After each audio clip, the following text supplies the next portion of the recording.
Biology को ma'am कैसे याद किया जाए, क्योंकि इतनी थ्योरी होती है, इतनी फैक्ट्स होते हैं, कैसे याद करें? इम्पॉर्टेंट और सबसे डिफिकल्ट चीज़ है चीज़ों को याद रखना, क्योंकि बायो पूरी फैक्चुअल होती है। तो बायो को पढ़ने का एक सिंपल सा तरीका है। एनसीईआरटी की क्या इंपॉर्टेंस है बायोलॉजी में और बच्चे को कैसे पढ़ना चाहिए? बच्चे को ये मुझे लगता है कि ऐसा लगता है कि एनसीईआरटी से बाहर से भी चीजें आ रही है नीट में, तो ऐसा है क्या सच में? प्रॉब्लम क्या आती है जब आप खुद ये सोचते हो कि भाई छोड़ो रहने देते हैं। जो टॉपर बच्चा होता है वो कभी ये नहीं बोलता छोड़ो रहने देते हैं, उसको होता है कि कभी पढ़ाते पढ़ाते भूत दिखा।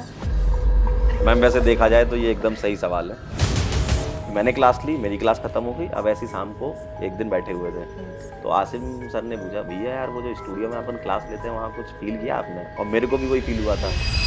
हेलो बच्चों, बाबा नमस्कार, कैसे हैं आप लोग? उम्मीद करता हूँ बहुत अच्छे होंगे। तो आज मैं और दीक्षा मैम आपके सामने आए हैं और बायो केमिस्ट्री की कुछ बढ़िया बढ़िया बातें करेंगे, कुछ अच्छी बातें करेंगे और आपको बताएंगे कि बायोलॉजी किस तरीके से पढ़नी चाहिए, केमिस्ट्री किस तरीके से पढ़नी चाहिए और एग्जाम में क्या चीज आपको अप्रोच बिल्ड करके जाना है, किस चीज को आपको पढ़ के जाना है, रिवीजन कैसे करके जाना है। पहले मैम मैं कुछ सवाल आपसे पूछूंगा, फिर आप मेरे से पूछना, है ना? बिल्कुल। तो बायोलॉजी वाला सवाल पहला, जो बच्चों का ही सवाल है ना? बायोलॉजी को मैम कैसे याद किया जाए, क्योंकि इतनी थ्योरी होती है, इतनी फैक्ट्स होते हैं, कैसे याद करें इसको? देखो सर, सबसे बड़ा प्रॉब्लम बच्चों का यही होता है कि जो बायो है वो बस ये सारे पूरे साल ये करते रहते हैं कि कैसे याद करें, ये तो रटने वाला है, ये तो रट्टा मारना है। और खासकर ना नॉन मेडिकल वाले बहुत बच्चों को परेशान करते हैं, मेडिकल वालों को, तुम तो रटने वाले हो, तुम्हारा तो दिमाग कम है। सही बात है। पर ये सबसे इम्पोर्टेंट और सबसे डिफिकल्ट चीज है चीजों को याद रखना, क्योंकि बायो पूरी फैक्चुअल होती है। तो बायो को पढ़ने का एक सिंपल सा तरीका है, पहले एक अच्छी सी क्लास लगाओ अच्छे से टीचर के साथ, उसके नोट्स बनाओ, उस चीज को समझो। बिना समझे तो आप नहीं उस चीज को याद कर सकते, फिर तो इट्स ओनली रट्टाफिकेशन। फिर उसके बाद नोट्स बनाने के बाद उसकी आप एनसीईआरटी रीड करिए, उसके प्रीवियस ईयर क्वेश्चंस लगाइए और जब वो चीज दिमाग में अच्छे से बैठ जाए और अपने आप को सवाल पूछिए कि इस चीज का क्या आंसर होगा, तभी मानते हैं कि ये याद हो गया। और ये एक लंबा प्रोसेस है, ये टाइम टेकिंग प्रोसेस है, तभी बायो को कभी एंड के लिए नहीं रखना चाहिए। हर दिन की चीज रोज रोज करनी चाहिए और उसको फिर बस यही है साथ साथ रिवाइज करते रहिए। और बायोलॉजी बहुत जल्दी भी आप कवर कर सकते हो। बिल्कुल बिल्कुल। उसका अगर आपको चीजें याद है तो उसको सिर्फ देखना है, रिवाइज करना है। जैसे अगर मैं आपको कोई स्टोरी बताऊं और आपको मैं वो स्टोरी प्रतिदिन प्रतिदिन बताती रहूं, पहले दिन आपको समय लगेगा वो स्टोरी को समझने में, उसके किरदार को। और जब मैं आपको 100th टाइम वो स्टोरी सुनाऊंगी तो आपको पहले पता होगा, अब मेरे बोलने से पहले ही बोल दो, दिमाग में बैठ जाता है। बिल्कुल बिल्कुल। तो बिल्कुल वैसे ही है बायोलॉजी का। सही है। तो अगला क्वेश्चन मैं पूछूं आपसे? मैं बिल्कुल पूछिए। ठीक है। तो अगला क्वेश्चन है, आई थिंक ये बहुत बच्चों का क्वेश्चन होता है कि जो केमिस्ट्री है उसमें एक सब्जेक्ट आपका इनऑर्गेनिक केमिस्ट्री का, केमिस्ट्री का एक पार्ट इनऑर्गेनिक है। हाँ, उसको बच्चे ये नहीं कहते कि टफ है, उसको बोलते हैं कि अरे हमें पसंद ही नहीं है। कई बच्चे तो होता है वी हेट इनऑर्गेनिक केमिस्ट्री। ऐसा क्यों होता है? तो बच्चे उसको कैसे इंप्रूव कर सकते हैं? मैम वैसे देखा जाए तो हर एक लैंग्वेज सीखने के लिए आपको पहले बेसिक चीजें पता होनी चाहिए। जैसे हम लोग ने बोलना सीखा तो उसके पहले हमें कुछ चीजें सिखाई गई, है ना? जैसे अल्फाबेट्स वगैरह सिखाए गए, ठीक है, मात्राएं वगैरह सिखाई गई, तब जाके हमने वो बिल्ड किया। मैथ्स में भी हमने जब प्रॉब्लम सॉल्विंग सीखी तो हमने 1 2 3 4 ये सब सीखा। लेकिन हम ये उम्मीद करते कि केमिस्ट्री हम डायरेक्ट ही सीख जाएं। तो केमिस्ट्री का जो बेसिक है, और बहुत ज्यादा बेसिक वाली चीजें इनऑर्गेनिक से ही स्टार्ट होती हैं, जैसे एक पीरियोडिक टेबल, केमिकल बॉन्डिंग जैसे चैप्टर हो गए। ये ऐसे बेसिक चैप्टर हैं कि जिनको मतलब ये मान लो कि ये लैंग्वेज है, इसकी केमिस्ट्री की जान है ये।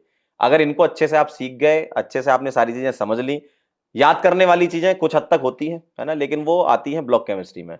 लेकिन जो लॉजिकल केमिस्ट्री है इनऑर्गेनिक की, वो क्लास 11th में ही रहती है, जहां पर बच्चे उसको याद करने की कोशिश करते हैं। याद करने की बजाय अगर रीजन के साथ समझेंगे ना तो ज्यादा बेटर रहेगा, है ना? और कई बार ऐसा होता है कि टीचर्स भी जैसे लिख देते हैं और बच्चा सोचता है कि मैं इसको याद कर लूं, है ना? बच्चा कभी कभी इंटेंशनली याद नहीं करता, उसको बाय डिफॉल्ट याद हो जाता है, क्योंकि बचपन से स्कूल में ये तो सिखा गया है कि याद करके जाना, याद करके जाना, याद करके जाना है ना? लेकिन अगर आप समझ के उस चीज को याद रखो, अल्टीमेटली हम ध्यान ही रख रहे हैं। हमें भी कोई चीज अभी याद है तो वो लिखते लिखते हुई है ना? कॉन्सेप्ट बिल्ड करते करते ही वो अप्रोच बनी है। तो वैसा ही बच्चों को भी करना चाहिए कि कॉन्सेप्ट बिल्डिंग अप्रोच डेवलप हो जाए, उसके बाद चीजें आपके दिमाग में है, और दिमाग में चीजें मतलब वो याद ही है ना। याद ऐसा सिर्फ बायो में भी होता है। बच्चे अक्सर ना सोचते हैं कि बायो सिर्फ याद करने वाला है, तो बहुत सारे वर्ड्स होते हैं बायो में जिनका एक मीनिंग होता है। अगर आप वो मीनिंग का बेसिक समझ लो तो बहुत जगह पे उसका एप्लीकेशन होता है, आप अपने आप क्वेश्चन को अटेम्प्ट कर सकते हो। तो शायद बच्चे इस चीज में अगर क्यूरियस नहीं होते हैं तो इसीलिए उनको प्रॉब्लम आती है। सही बात है। मैम मेरा दूसरा सवाल यह है कि एनसीईआरटी की क्या इंपॉर्टेंस है बायोलॉजी में और बच्चे को कैसे पढ़ना चाहिए? बच्चे को ये मुझे लगता है कि ऐसा लगता है कि एनसीईआरटी से बाहर से भी चीजें आ रही है नीट में, तो ऐसा है क्या सच में? सर देखो, मैं आपको बताती हूँ। सबसे पहली बात तो एनसीईआरटी बहुत इंपॉर्टेंट बुक है। और एनसीईआरटी बहुत डिफिकल्ट बुक है। यूजुअली लोग समझते हैं एनसीईआरटी तो है, ये एनसीईआरटी में क्या ही होगा, पर अगर आप एनसीईआरटी को उठा के उसको रीड करें तो अच्छे मैं सच बता रही हूँ टीचर्स भी नहीं समझ पाते। तो एनसीईआरटी को पढ़ने के लिए पहले आपको उस चीज की बेसिक नॉलेज होनी चाहिए, आपके कॉन्सेप्ट क्लियर होने चाहिए, आपको उस लेवल की नॉलेज होनी चाहिए। अब जैसे कि एग्जाम्पल लेते हैं आरएनएआई की। आरएनएआई एक बहुत टफ टॉपिक है, ये सेल बायोलॉजी का है, उसकी एक लाइन में उन्होंने वो पूरा खत्म कर दिया। अब समझते रहो उसको। तो बच्चे यूजुअली उसको हल्के में लेते हैं, पर उसके बहुत सारे क्वेश्चन ऐसे आते हैं। अभी 2025 में हमने देखा उन्होंने ढूंढ के कहाँ से क्वेश्चन हर एक जगह सवाल पूछे, हर एक जगह से। मुझे याद है एक इंसिडेंट है मेरी क्लास का, एक इंसुलिन वाला क्वेश्चन था। तो वो इंसुलिन का उन्होंने सिर्फ क्वेश्चन पूछ के छोड़ दिया। यूजुअली हर कोई उसको इग्नोर करता है। तो मैंने बच्चों को क्लास में बोला कि अगर इसका क्वेश्चन आ गया ना तब तुमको पता चलेगा, बताओ मुझे इसका क्या आंसर। तो मैंने उनको एक्सप्लेन किया, तो वो क्वेश्चन एक्चुअली आ गया। तो अब आप देखो ना, वो ऐसी चीज अगर आप इग्नोर कर दोगे तो कहीं से भी कुछ आ सकता है। इंट्रोडक्शन से भी सवाल पूछ रहे हैं आजकल। 2025 ने तो इतना कुछ सिखा दिया कि भाई एनसीईआरटी की, मैं तो कह रही हूँ वो जो अपेंडिक्स है ना वो भी पढ़ लो आगे वाला। सही बात तो है। उसको भी रीड कर लो, किसने लिखा है। कल को ये ना पूछ ले कि एनसीईआरटी की बुक के प्राइस क्या है, कौन सा एडिशन पढ़ा है, कौन सा लेटेस्ट है। तो वो चीज भी आई थिंक बच्चों को सीरियस लेनी चाहिए। तो बाइंडिंग से लेके पहले से लास्ट पेज तक सब सारा पढ़ना है, कंप्लीट पूरा। बिल्कुल सही बात है। और पर पहले क्लास लगा के उसको समझ लो पहले, और फिर उसके बाद एनसीईआरटी पढ़ो। सही बात है। चलो अब मैं पूछती हूँ आपसे। बिल्कुल मैम पूछिए, मैं तैयार हूँ। केमिस्ट्री एंड बायोलॉजी ये दो सब्जेक्ट है। चलो एक फिजिक्स भी है, पर हम अभी केमिस्ट्री बायो की बात करें। बायोलॉजी की अप्रोच अलग होती है, केमिस्ट्री की अलग होती है। तो मोस्टली जो बच्चे मेडिकल लेने आते हैं वो ऐसे बच्चे होते हैं जो मैथमेटिक्स से भागते हैं या जिनको ये सब चीजें नहीं अच्छी लगती। So they are more into learning factual things, उनको ये सब अच्छा लगता है। तो उनको कैसे बताया जाए कि केमिस्ट्री को पढ़ने का तरीका अलग होता है बायो से as comparison to the bio. Ma'am देखा जाए तो केमिस्ट्री एक्चुअल में 3 पार्ट से मिलकर बनी है, फिजिकल, ऑर्गेनिक और इनऑर्गेनिक। फिजिकल केमिस्ट्री में न्यूमेरिकल पोर्शन रहता है ना, उसमें आपको सॉल्विंग स्किल आपकी उसमें होनी चाहिए। केमिस्ट्री एक्चुअल में क्या सारी चीजें चेक कर लेती है। फिजिकल में न्यूमेरिकल चेक कर लिया, कैलकुलेशन कैसी है। ऑर्गेनिक में आपके लॉजिक समझ लिए कि किस तरीके से लॉजिक लगते हैं किसी भी रिएक्शन में। इनऑर्गेनिक में थोड़ी चीजें ध्यान रखनी है, कुछ चीजें कॉन्सेप्ट बेस्ड होती हैं। तो वो पूरा का पूरा एक सारा मिला जुला के सब चीजें चेक कर रही है। तो बच्चों को फिजिकल केमिस्ट्री में अप्रोच रखनी चाहिए कि न्यूमेरिकल कैसे सॉल्व करें, है ना, फॉर्मूला कैसे आया, उसका डेरिवेशन देखें कि इस तरीके से फॉर्मूले डेराइव होते हैं कि कभी एग्जाम में अगर भूल जाओ तो फॉर्मूले को फटाफट से आप डेराइव कर लो 10-15 सेकंड 20 सेकंड के अंदर, और फिर उसको अप्लाई करो। और कैलकुलेशन ऑब्वियसली फास्ट होनी चाहिए क्योंकि 1 मिनट में एक सवाल आपको करना है नीट में, है ना। ऑर्गेनिक केमिस्ट्री और इनऑर्गेनिक केमिस्ट्री आपको बहुत टाइम बचा ले जाती है। अगर आप ऑर्गेनिक की लॉजिकल अप्रोच से घर पे मेहनत ज्यादा कर लेते हो तो एग्जाम में आपको सिर्फ क्वेश्चन पढ़ना है और टिक लगाना है ना। ऐसे ही सेम इनऑर्गेनिक में है, अगर आप घर पे मेहनत कर लेते हो तो क्वेश्चन पढ़ के बस टिक लगाना है। तो केमिस्ट्री और देखा जाए तो बायोलॉजी भी काफी हद तक बहुत टाइम बचाती है। फिजिक्स एक ऐसा सब्जेक्ट है जिसमें आपको बहुत मेहनत करनी पड़ती है। आप कितना भी पढ़ के चले जाओ फिजिक्स के अंदर, मतलब आपको वहां सॉल्व भी करना है ना, आपको तो वहां सॉल्व करना है ना, और आपको 4 नंबर ही मिलने उसके। आप 2 मिनट लगा के 4 नंबर ला रहे हो। तो पहले मेरे ख्याल से वो भी इंपॉर्टेंट है, ऐसा नहीं कि इंपॉर्टेंट नहीं है फिजिक्स भी। बायोलॉजी और केमिस्ट्री इन दो पर नीट वाले बच्चों को जबरदस्त फोकस करना चाहिए। बायोलॉजी में फुल मार्क्स लाना आसान है, ला सकते हो। केमिस्ट्री में भी काफी हद तक फुल आ जाते हैं। फिजिक्स में बच्चों के फुल नहीं आ पाते हैं, है ना। तो उसमें रिस्क क्यों लेना, जिसमें आ सकते हैं और लोगों के आ रखे हैं इसको डेवलप करो ना। तो बायोलॉजी और केमिस्ट्री में बहुत सारे नंबर लेके आ जाओ। फिजिक्स में अगर आप नॉमिनल, मेरे ख्याल से जिस तरीके का अभी पेपर था, अगर फिजिक्स में आपके 100 नंबर हैं, केमिस्ट्री में आप 150 के ऊपर नंबर ला रहे हो, बायोलॉजी में आप 360 में 350 के ऊपर भी ला रहे हो, तो आपकी बहुत अच्छी रैंक आ जाती है इस बार का पेपर जैसा था। और आने वाले समय में पेपर का लेवल जैसा जा रहा है, तो मेरे ख्याल से बच्चों को यही बिल्ड करना चाहिए। बायोलॉजी और केमिस्ट्री स्ट्रॉन्ग रखो और फिजिक्स आपकी पढ़ो, अच्छे से पढ़ो। पढ़ना ऐसा तो नहीं है कि छोड़ दोगे, पढ़ना तो है ही, लेकिन ये है कि फिजिक्स को बहुत ज्यादा भरोसे से मत पढ़ो, है ना। बच्चों को भले लग रहा होगा अरे सर आप तो केमिस्ट्री पढ़ा रहे हो, आप बायोलॉजी पढ़ाते हो इसलिए फिजिक्स। मैं सही बता रहा हूँ, मैं सच बोल रहा हूँ, और क्या ये सच ही है ना। कि आप ये सोचो कि मेरी फिजिक्स बहुत ताबड़तोड़ है, अब पेपर आया था, क्या हो गया। अगर आपकी बायोलॉजी और केमिस्ट्री ताबड़तोड़ होती, पेपर कैसा भी आ जाए आपके नंबर आते। बिल्कुल। बायोलॉजी का तो एक और होता है सर कि फैक्चुअल है, अगर पता है तो लगा लो, कि नहीं पता तो नहीं। और ऊपर से वो ऐसा है कि बायोलॉजी के कुछ क्वेश्चन आप सेकंड्स में भी कर सकते हैं। हाँ। अगर आपको पता है आप सेकंड्स में भी कर सकते हो, तो टाइम बचाते हैं। मैम केमिस्ट्री और बायो इसलिए तो टाइम बचाती हैं क्योंकि जो सवाल आते हैं वो लगभग देखे हुए या कॉन्सेप्ट लगभग मैच करता है, आप डायरेक्ट कर सकते हो। फिजिक्स में दिक्कत क्या है कि सवाल अगर मान लो एज इट इज भी आ गया ना, तो भी तुमको सॉल्व करना है उसको, है ना। न्यूमेरिकल वैल्यू चेंज कर दी तो सॉल्व तो पूरा ही करोगे ना, करना ही पड़ेगा, तो वो उतना तो टाइम लगना ही है आपका उसमें। मैम एक तीसरा सवाल मेरा ये है कि बायोलॉजी में क्वेश्चन प्रैक्टिस करना इंपॉर्टेंट है क्या, क्योंकि बच्चे यूजुअली फिजिक्स में न्यूमेरिकल सॉल्व करते हैं और केमिस्ट्री में क्वेश्चन सॉल्व करना पसंद करते हैं, बायोलॉजी में अंडरलाइन कर लेते हैं, हाईलाइट कर लेते हैं, तो उनको लगता है क्वेश्चन सॉल्व हो गए। सर बिल्कुल, एक्चुअली क्या है ना, बच्चों के साथ प्रॉब्लम क्या आती है, वो स्टार्टिंग से ही सोचते हैं कि बायोलॉजी तो हमारा सबसे स्ट्रॉन्ग सब्जेक्ट है, स्पेशली ड्रॉपर्स में। उनको लगता है पहले पढ़ा हुआ है, अब बस हम अपने आप कर लेंगे, हमें तो बहुत सारी आती है। और फिजिक्स केमिस्ट्री को करने में एक वो प्रोसेस लगाते हैं जो मैंने अभी बताया था। बायो में वो प्रोसेस में वो स्किप कर जाते हैं। अगर आप एक भी चीज स्किप करोगे तो ऑब्वियसली बात है, ये नीट है, आपका मार्क्स ड्रॉप करेगा। और लास्ट स्टेप होता है क्वेश्चन सॉल्विंग। अगर आप क्वेश्चन सॉल्व नहीं करोगे, उससे एक तो आपको ये नहीं पता चलेगा कि आपने कितना पढ़ा है, आपको कितना आता है। दूसरा, आप अपनी टाइम मैनेजमेंट कहाँ सीखोगे। एक तो कोई बैटल ग्राउंड तो होता है ना, अगर क्रिकेटर्स भी है वो हर सीरीज से पहले या कोई भी मैच से पहले प्रैक्टिस तो करते हैं। हाँ? अपने शॉट्स पे, हर चीज पे प्रैक्टिस करते हैं। So where will you practice, आपको प्रैक्टिस करनी पड़ेगी। तो बायो में भी जितने ज्यादा आपको क्वेश्चंस आएंगे, आप उतने ज्यादा कॉन्सेप्ट, वैसे भी अब कॉन्सेप्चुअल क्वेश्चन आते हैं, आपको वो आएगा। और दूसरा ये है कि जो रीड करने की पावर है ना, जो लंबी लंबी लाइंस लिखते हैं, उसमें टाइम मैनेज करना वो आप सीखोगे। So I think it's very very important. मैं तो इनफैक्ट बच्चों को कहती हूँ, बच्चों सुन लो, अगर आपको कोई टेस्ट सीरीज ज्वाइन करनी है, पक्का करो। क्योंकि क्या होता है सर, टेस्ट सीरीज में पूरे सिलेबस होते हैं। टेस्ट सीरीज में ज्यादा वो होते हैं, कह लो सिलेबस होता है। जैसे मान लो आधा चैप्टर आ गया ना, उसके बाद दूसरा भी आ गया, तो आपको एक फीलिंग आती है, आपको एक वो प्रेशर फील होता है। तो जब ज्यादा सिलेबस होता है, आपको तभी मजा आता है, प्रेशर फील होता है, और आपको ये भी पता लगता है भाई मुझे पुराना याद है या नहीं है। और ये प्रैक्टिस ही तो कर रहे हैं। करते रहो तो हमें पता ही, हम थोड़ा सा याद करके गए वो तो हो ही जाएगा। सो इट्स रियली इंपॉर्टेंट कि कोई भी सीरीज हो, ये टॉपर्स का मैंने देखा है शुरू से अपने एक्सपीरियंस में, वो एक नहीं मल्टीपल जगह की टेस्ट सीरीज लेते हैं। उनको एक क्रेविंग होती है कि भाई क्वेश्चन आए मेरे पास, क्वेश्चन आए, मैं उसको प्रैक्टिस करूं। So I think it's very important. सही बात। चलो अब सर एक सबसे इंपॉर्टेंट सवाल है, मतलब बहुत सीरियस सवाल है। समझ गया। अब आप केमिस्ट्री पढ़ाते हो, मैं बायोलॉजी पढ़ाती हूँ। बायोमोलिक्यूल्स को कौन क्लेम कर रहा है? बायोमोलिक्यूल वैसे आना तो केमिस्ट्री में ही चाहिए। अच्छा, नहीं, वैसे देखा जाए तो बायो का नाम ही बायोमोलिक्यूल है। मैं तो कई बार पहले भी बोल चुका हूँ, और मेरा अभी भी सरकार से अनुरोध है कि बायोमोलिक्यूल चैप्टर को जो है बायोलॉजी में कर दो यार। तो वो रिएक्शंस एक्चुअली पता क्या आती है, मैं आपको मेरी मतलब जेन्युइन प्रॉब्लम बताता हूँ। हमारे यहाँ जो बायोमोलिक्यूल है वो 12th में आता है। आपके यहाँ आता है बायोमोलिक्यूल 11th में।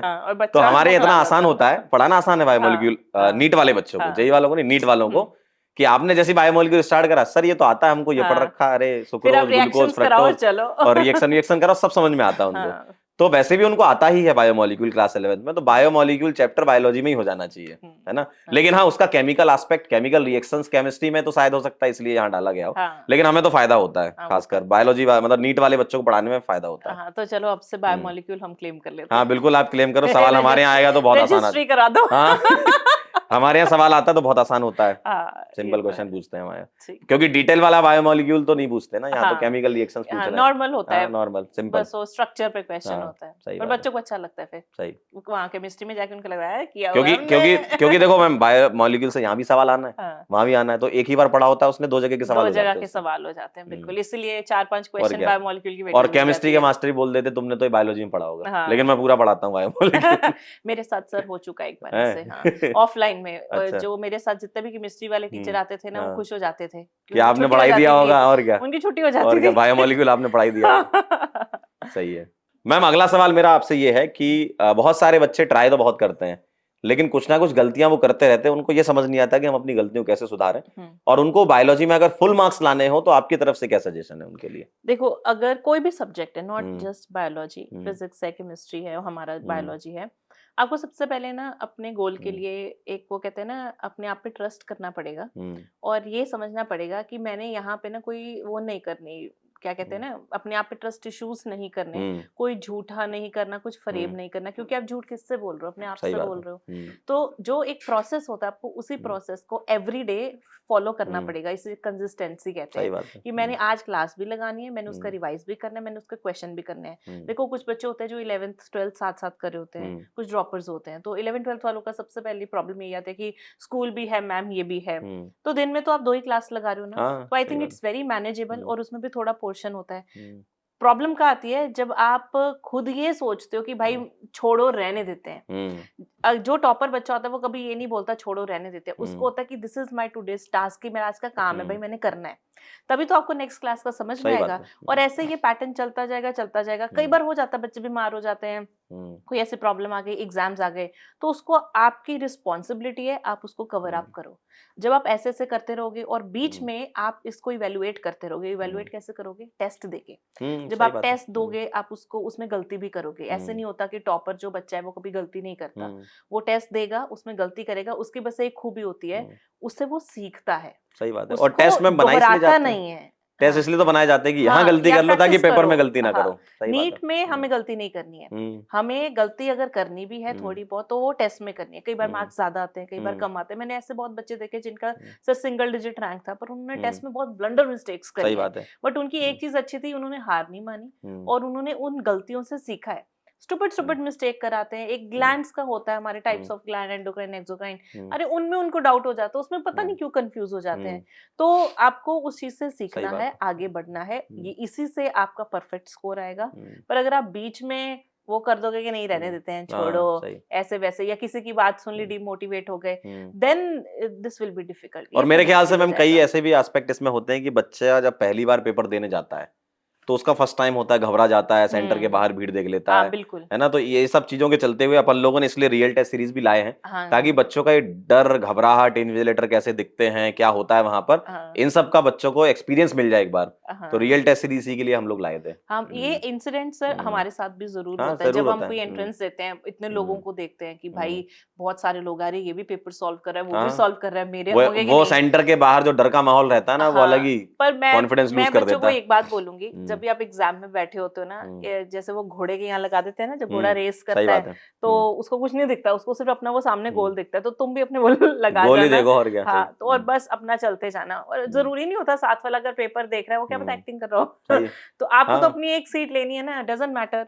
ये समझ लो कि तुम्हारे पड़ोसी को नहीं आता है। हाँ, बस तुमको सब आता, तुम टॉप हो। तुम्हें सब आता है। और पेपर तुम्हारा कैसा भी जाए, देखो मैम, पेपर टफ होता है तो सबके लिए टफ होता है, आसान होता है सबके लिए होता है। बस ये कि जिसने मेहनत करी होती है वो उसको सॉल्व कर लेता है। सही है। लेकिन मैम जिस तरीके से इस बार का पेपर रहा, लेवल ऐसा होना चाहिए, ताकि थोड़ा समझ में आए कि बच्चा सेग्रीगेट तो हो पाए, क्या जो सच में पढ़ने वाला बच्चा जो मेहनत कर रहा है लगातार 1 साल 2 साल, वो वहां तक पहुंच पा रहा है, जिसके कॉन्सेप्ट्स क्लियर है। बिकॉज मेडिकल एक ऐसी फील्ड है, डॉक्टर ऐसा प्रोफेशन है, इट्स हाईली डिमांडिंग बहुत ज्यादा। इसमें क्या है कि बंदा बहुत ज्यादा इंटेलिजेंट होना चाहिए। आप किसी की, आपके हाथ में किसी की जान है भाई, हमें कोई बोल दे कि इसकी जान तुम्हारे हाथ में, हम तो घबरा के वहीं गिर जाएंगे।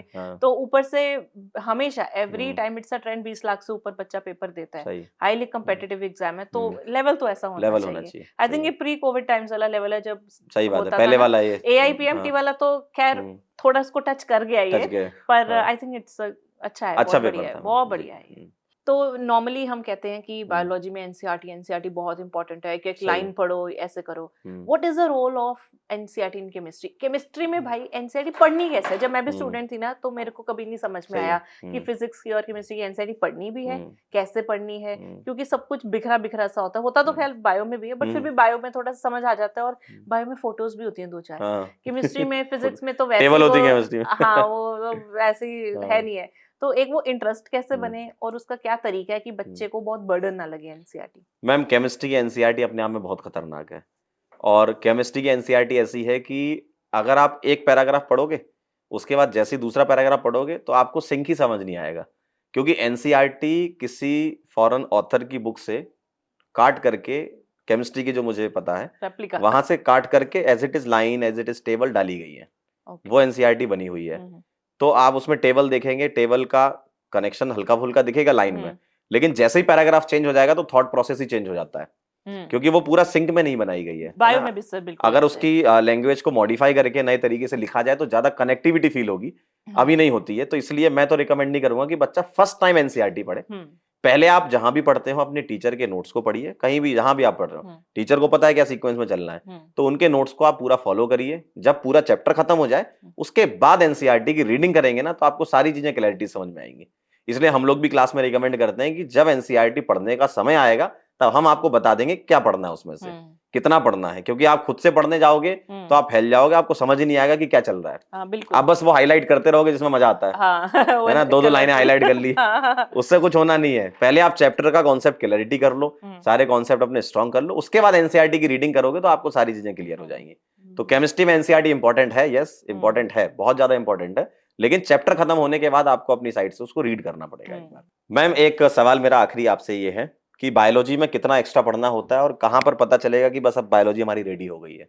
देखो सर, जब भी बायोलॉजी बच्चे पढ़ते हैं 2 तरह के बच्चे होते हैं। एक बच्चा होता है साइंटिस्ट बच्चा, जिसको होता है कि मैं सब जान लूं, मैं आज इसकी पीएचडी कर लूं। और टीचर्स भी कई बार उस बच्चे से ऐसे होते हैं, यार नहीं इतनी इंपॉर्टेंट है ये चीज, या इतनी नहीं जरूरत है, आप रुक जाओ। फिर दूसरा बच्चा होता है जो कहता है कि इतना थोड़ी ना पढ़ना है। मोस्टली जो 11th-12th वाला होता है वो फर्स्ट कैटेगरी वाला है, और जो इतना थोड़ी ना पढ़ना है वो ड्रॉपर वाला होता है। उसको पता रहता है ना। हाँ, उसको पता रहता है। पर अब ट्रेंड बदल चुका है बिल्कुल। अब बच्चों को ना 2025 के पेपर के बाद यही नहीं समझ में आ रहा कि कितना पढ़ना है, सही बात है, हम कितना उस चीज को पढ़े। तो इसका मैं एक ही चीज बताऊंगी, पहले आप एनसीईआरटी लेवल पूरा पढ़ो, उसको टच करो। अब एनसीईआरटी में कई बार ऐसी चीजें होती हैं जो उन्होंने एक लाइन में लिख दी, अब वो जो लाइन है उसके लिए कई बार आपको पूरा कॉन्सेप्ट पढ़ना पड़ता है। तो एनसीईआरटी प्लस 10%, वो भी 10% क्या, जो एनसीईआरटी से लिंक करे। ऐसे नहीं कि अब आरएन इंटरफेरेंस दिया है तो आप क्रिस्पर cas9 पढ़ रहे हो, नहीं, दैट्स नॉट रिक्वायर्ड, वो तो शायद बच्चों को पता भी नहीं होगा क्या है। तो एनसीईआरटी को ही रिलेट करने वाला हो, जिससे आपको एनसीईआरटी बेटर वे में समझ में आ जाए। ये एनसीईआरटी ने उसके बारे में थोड़ी सी चर्चा करके छोड़ दिया, क्वेश्चन पूछ के छोड़ दिया, या उसके बिना चीज समझ नहीं आ पा रही है, तो वो एक शायद टीचर को ज्यादा पता होता है। तो अपने जो भी टीचर है उन पे भरोसा करें और उस चीज को उतना पढ़े, बट बिल्कुल सेटल मत हो कि भैया कम ही पढ़ना है और सिर्फ इतना इतना पढ़ के हो जाएगा। क्यूरियोसिटी रखें कि अगर कोई चीज आगे आपको समझ में नहीं आ रही, आपके दिमाग में क्वेश्चन है, उसके बारे में जरूर पूछें, क्योंकि ऐसा रटा रटाया तो नहीं बच्चे बनने चाहिए। मुझे नहीं लगता हिंदुस्तान का यूथ बस रट के ही बैठ जाए। लॉजिकल अप्रोच भी बिल्ड होनी चाहिए, सही बात है। वी आल्सो नीड साइंटिस्ट, बिना साइंटिस्ट के तो कोई भी चीज आगे चलती भी नहीं है। जो हम पढ़ रहे हैं पढ़ा रहे हैं वो साइंटिस्ट ने तो किया है। हर कोई डॉक्टर नहीं बनता, बच्चे साइंटिस्ट भी बनते हैं, कुछ और भी करते हैं। तो आई थिंक वो क्यूरियस माइंड मारना भी नहीं चाहिए, और उससे आपको क्या होता है, चीजें और ज्यादा उसी से ही तो मैम इंटरेस्ट डेवलप होता है, चीजें और ज्यादा क्लियर होती हैं। दैट इज एक कॉम्बो बन जाता है, तो वो उतना होना चाहिए। और नीट के लिए आपके टीचर से बेस्ट आपको कोई नहीं बता सकता। सही बात है मैम, बिल्कुल। तो वही मैं कहती हूँ, देखो टीचर क्या पढ़ा रहा है और उससे लिंक हो रही है चीज, सही है, टीचर को फॉलो करो बस, अपने आप काम हो जाएगा। वहां चुप हो जाओ और देखो कि आपके प्रीवियस ईयर क्वेश्चन लग रहे हैं, और जो अभी 2025 का है वो कर रहे हो तुम, वो कर पा रहे हो, वो वाले हो पा रहे हैं कि नहीं। तो चलो फिर एक लास्ट क्वेश्चन। जी मैम बिल्कुल पूछे आप, मैं तैयार हूँ। हाँ चलो, थोड़ा सा ट्रिकी है ये क्वेश्चन। ठीक है, मैं तैयार हूँ। पक्का? हाँ बता, पर्सनल चीजें पूछूंगी मैं इसमें। मैम बिल्कुल पूछो। चलो तो खुलासे से करने पड़ेंगे आज। हाँ। कभी पढ़ाते पढ़ाते भूत दिखा है? मैम वैसे देखा जाए तो ये एकदम सही सवाल है। हमारा पॉडकास्ट बदल रहा है ना पॉडकास्ट अब जैसा भी हो, आपने सवाल पूछा है तो अब मैं बच्चों को बता ही देता हूँ। एक बार क्या हुआ था, ये यहीं पीछे की बात बता रहा हूँ, गेस्ट हाउस जो है, और ये रियल स्टोरी है ना। तो आसिम सर और मैं यहीं से क्लास लेते थे, स्टार्टिंग की बात है ये 2021 की, नया पश्चिम बिहार से यहाँ शिफ्ट हुए थे। पश्चिम बिहार से जब यहाँ शिफ्ट हुए थे नोएडा, तो आसिम सर ने क्लास ली अपनी, उनकी क्लास खत्म हो गई, मैं और आसिम सर एक साथ ही रहते थे। मैंने क्लास ली, मेरी क्लास खत्म हो गई। अब ऐसी शाम को एक दिन बैठे हुए थे, तो आसिम सर ने पूछा, भैया यार वो जो स्टूडियो में अपन क्लास लेते हैं वहाँ कुछ फील किया आपने? और मेरे को भी वही फील हुआ था। तो कहते, भैया मैं जब पढ़ा रहा था, लिख रहा था जब मैं, तो मुझे ऐसा लगा पीछे से कोई निकल के गया है। और ये मेरे का साथ भी ऐसे ही हुआ था, ये मतलब रियल है, मेरे साथ भी ऐसे ही हुआ था कि मैं पढ़ा रहा था, ऐसा फील हुआ कि मैं पीछे से कोई निकल के गया है। और यही बात जब हमने राजवंश सर से पूछी तो वो भी यही कह रहे कि पीछे से कोई ऐसा लगा कि निकल के गया है। स्टूडियो वहाँ पे जो लिफ्ट थी, लिफ्ट के सामने वाला, और एक बार आसिम सर पढ़ा रहे थे तो पढ़ाते पढ़ाते लिफ्ट अपने आप ही ऊपर गई 4th फ्लोर पे, और नीचे आई, फिर ऊपर गई, फिर नीचे आई, और कोई था ही नहीं उसमें, आसिम सर ही थे अकेले पूरे उधर गेस्ट हाउस में। वहीं पे सोते थे वो स्टार्टिंग में, मतलब जैसे कभी रात में लेट नाइट क्लास ले रहा हूँ तो मेरे मतलब रूम पे नहीं आते थे, वहीं पे ही रहते थे वो। तो ऐसा एक्सपीरियंस हुआ है। तो ये मतलब पीडब्ल्यू की ही बात है कि एकदम लाइव, मतलब ऐसा, मतलब क्लास में चलते चलते हुआ है ये। भूत भी नीट एस्पिरेंट होगा। हाँ मैम बिल्कुल, मुझे तो यही लग रहा है। और सच में होते हैं भाई, अगर आप लोग यकीन नहीं करते तो हो जाएगा यकीन आपको भी किसी ना किसी दिन। वो उसकी आत्मा को शांति नहीं मिली, उसका नीट नहीं हुआ। नहीं, और ये होता भी है मैम, रियलिटी भी है ये, कि आप अगर सोचोगे कि नहीं होता है तो आपको ऊपर वाला ना यकीन दिला देता कि होता है। चलो ये तो बात सही है। सही है। आगे से अकेले किसी स्टूडियो में नहीं रहना। हाँ और क्या, अकेले स्टूडियो में क्लास लेना खतरे से खाली नहीं। अरे सर एक दिन क्या हुआ, स्क्रीन बंद थी और लाइट ऑफ थी, मैं अपने वो डेस्कटॉप बंद करने जा रही थी और स्क्रीन में रिफ्लेक्शन आती है ना, मैं तो अपनी रिफ्लेक्शन देख के डर गई। मुझे भूत दिख गया, मैं तो मर जाऊंगी। सही है। चलिए, तो बहुत अच्छा लगा होगा आप लोगों को ये पॉडकास्ट।